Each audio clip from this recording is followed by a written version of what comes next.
My most unforgettable experience was my 8th grade trip to Washington, D.C.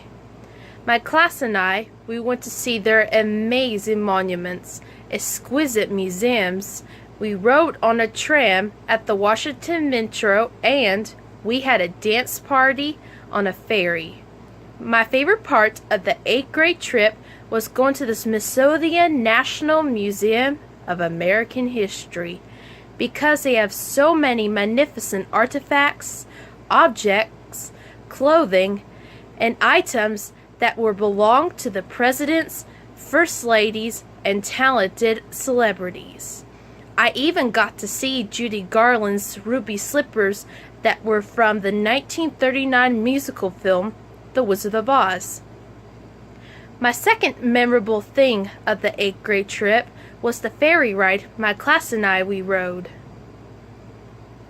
We had pizza and danced to all of our favorite songs. Songs like Cha-Cha Slide, Gangnam Style, Cupid Shuffle, YMCA, and The Wobble.